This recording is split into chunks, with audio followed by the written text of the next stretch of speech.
Hello, this is H.C. Bailey, and welcome back to Let's Play Final Fantasy XIII!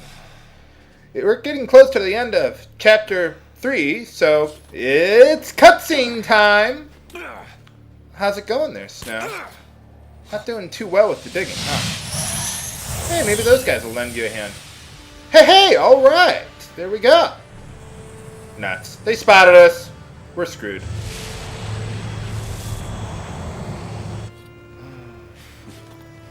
Or you could just ignore them. Swing kick to base.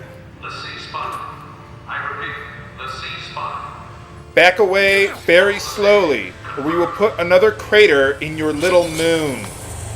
You gonna lend me a hand or what? You give me a push back there, pal? Hey, alright, they are gonna lend us a hand. Or they could use those things. I think technically they're called personal gravity units or something like that. Clean up. Let me help. Oh my goodness, he threw something at me! I was totally not prepared for that, even though I have guns pointed at him. Why aren't they shooting him? He's a sitting duck right there. Do they want him alive? I don't know. Pose for the camera, absolutely. Now for this battle, what I want to do is I actually want to retry the battle. Because whenever you get forced into a battle during a cutscene and you didn't have a chance to rearrange your setup, if you retry, it'll just kick you out of the cutscene or the battle there, and it'll take you to your setup here. So what I want to do is I want to remove the power wristband, because he's not going to need that, and I want to make Sentinel my default paradigm there. So there we go. And sometimes it'll kick you out of the cutscene, or kick you back to before the cutscene, which in this case it will. So if you just press start and select, you can skip it there. So that's pretty nice. Now even though I made Sentinel my default paradigm, I actually want to, I did that on purpose, so that way I can switch to Commando there. There we go. But anyway, sometimes it'll force you to go through the cutscene again, and then they will let you, Then they'll let you rearrange your setup, as opposed to the way they did it here, the other way around. Nuts. They're kicking my ass. They got trackers now. Take him, Snow. These guys are much harder than the other ones we were fighting before. Come on, Snow. You can get them. What are they attacking me with anyway? Why aren't they using their guns? Well, I suppose bullets weren't doing that much to begin with, so. Come on. A couple more hits. Nuts. Well, that didn't work so well. You can actually kill these guys quickly enough to where if you do that, like if you kill the first 3 quickly enough, no more will show up and it'll just end the battle here, but it's still like this anyway. What's he doing? Watch What's going yourself. Stay alert. Stay away from the summoner! It's a giant ball. It's just like the kids when I was playing volleyball in high school, and the ball's coming right at them, and they're like, look at the pretty ball. And then they just don't do anything. Wow. I wish I had a tattoo that would make hot women appear before me and take care of all these thugs that were trying to rape me, pretty much. Alright. Thanks for the help. Well, who are those guys? I guess they don't want to join the party. Well, okay, let's get out of here. Aren't you here to help? Uh-oh. It's boss time! Now this is an Eidolon battle. Take a guess which Eidolon this is, viewers. But anyway, for this part, there's a little tutorial, but it's a little different than most other boss battles. First things first, we want to cast Libra on them. Let's do that. And then we want to use STEELGUARD! Watch this, viewers. Ha-ha! Come on.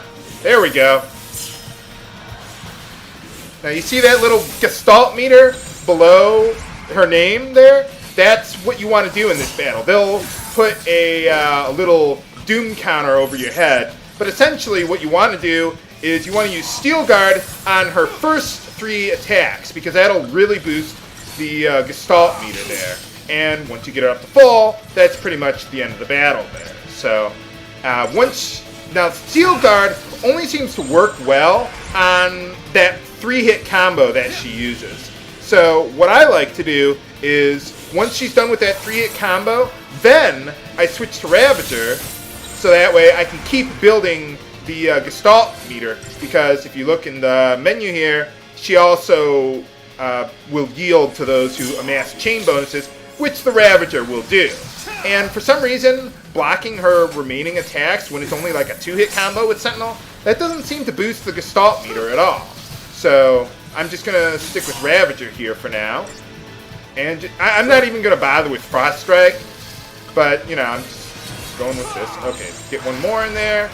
Get it to Sentinel while she's charging up for her next attack or whatever. That's how you know when she's going to use her 3-hit combo when she goes into that ATB gauge there.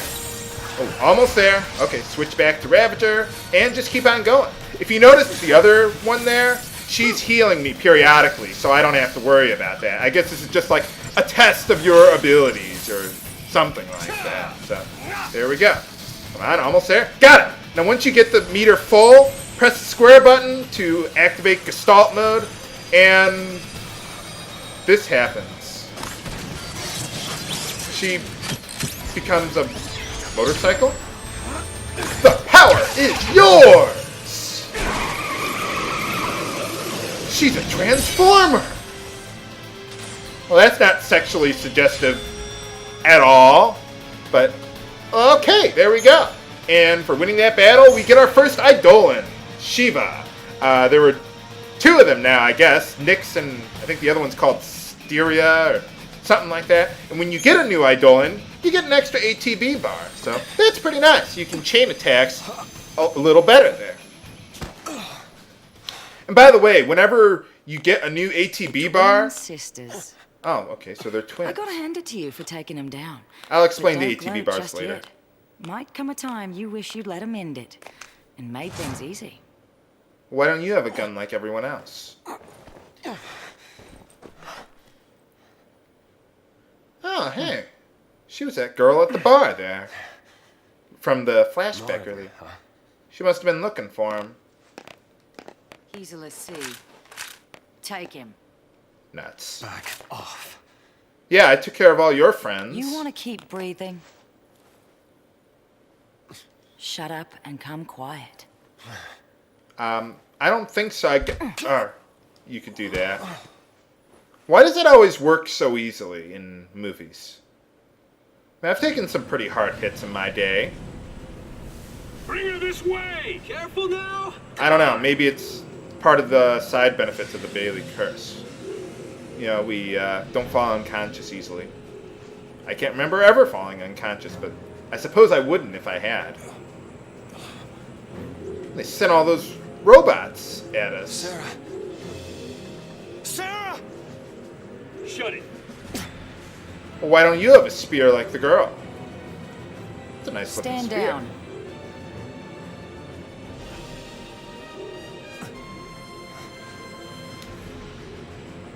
You two. And why are you helping them? She has one If of I those were you, the I'd sea worry about tattoos too. myself.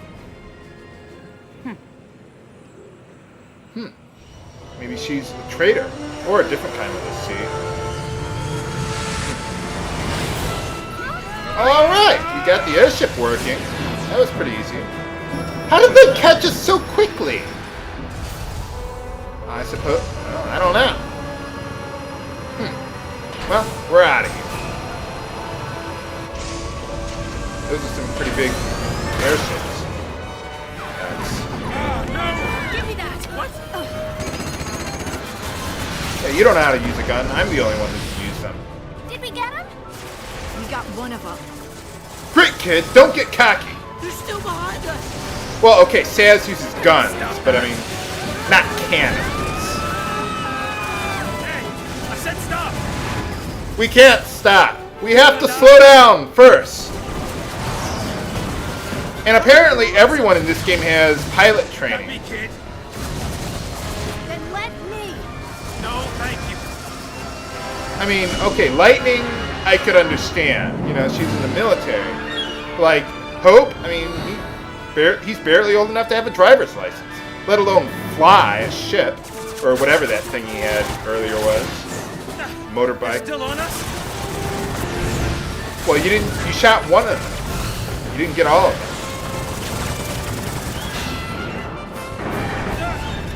We're taking hits. So far, oh, I guess not so far so good. Come on, give me a break. Well, they're not going to shoot themselves down. That works. All right, we got him. Kind of weird that they have just a normal sky on Cocoon when, you know, we're in a hollow sphere, pretty much. For the love of all that's Wonder if good. this is a Dyson sphere. Well, not really, but Next, an Let's update watch on the TV. status of the purge. Just moments ago, the Sanctum announced the successful conclusion of the purge, along with the safe aside from arrival of everyone Cocoon dying residents and to their the new bad homes guys on getting Pulse. away. But other than that, it was successful. Yes, that is correct.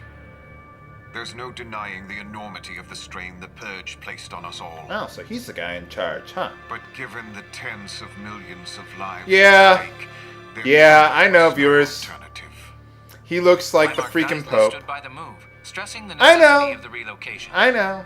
When asked about the possibility of future purges, the Primarch remained non-committal, stating only that he would seek Why is he counsel wearing with the Palace glasses? Eden and weigh all The options news before anchor making a guy. decision. It's like, what's with that's that? right. 3D Makes glasses? the Sanctum look bad. It never even happened.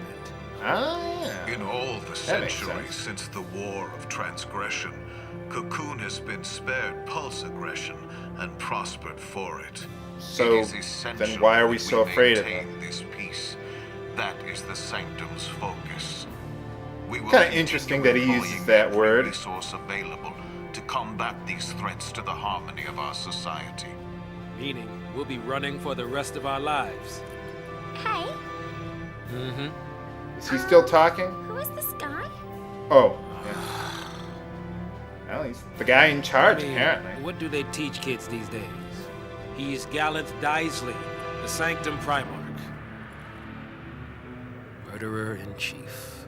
According to our Insta Just poll, another nearly tool of the 90% of foul Cocoon sea. citizens agree with I the guess Sanctum's Eden's the handling one of the who's purge. telling everyone 70% what to of do. respondents said they would also support additional purges were the need to arise. Let's purge everybody. That'll fix it. Now you're just talking crazy, Sass. What's going on? Nuts. They found us again. Points for perseverance. I just like how the Frocobo just dives right in whenever or something comes up. Like, oh, I gotta hide. Just like the cats. A Sanctum Foul Sea up close and personal. Cocoon's own light in the sky. Oh, that's why they have a sky. Oh, there you go. I guess they make everything around here. We'll lose him in there. Oh, yeah, I suppose that would work.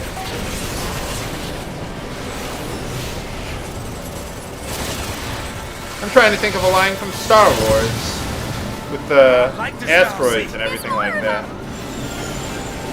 The odds of successfully navigating a foul sea are 3,721 to 1.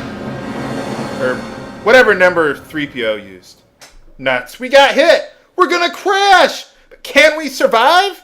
Find out next time on Let's Play Final Fantasy XIII. This is HC Bailey, signing off. Have a good day.